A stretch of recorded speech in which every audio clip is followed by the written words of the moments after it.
The Inca Empire was a dominating force in South America in the 15th century.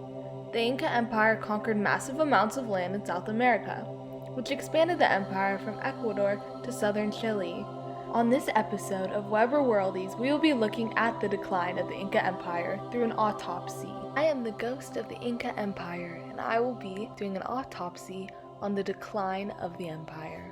The Inca Empire spine was one of the reasons for decline because the government of the Inca Empire was a monarchy, and the power was distributed to the king and queen. The king and queen were in charge of keeping the land protected. When the government expanded too far, they were open to invasion from foreign empires because they could not protect such a vast amount of land.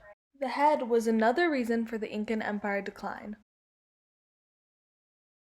According to Ancient History Encyclopedia, Atahualpa was the last ruler of the Inca Empire and facilitated the civil war among the Inca Empire by being futile in his rule.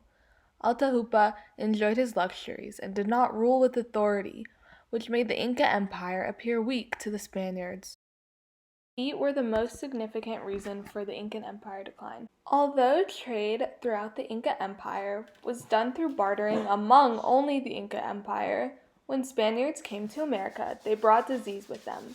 The Incas were not immune to diseases such as smallpox, which resulted in the fast, brutal decline of the empire. To recap the decline of the Inca Empire, the strict monarchy and Atahualpa's poor leadership facilitated the decline, but the major cause of decline was Spanish conquest on Incan land, which led to the fatal spread of smallpox that the Incas were not immune to. The remaining Incas were sold for slavery on plantations and silver mines.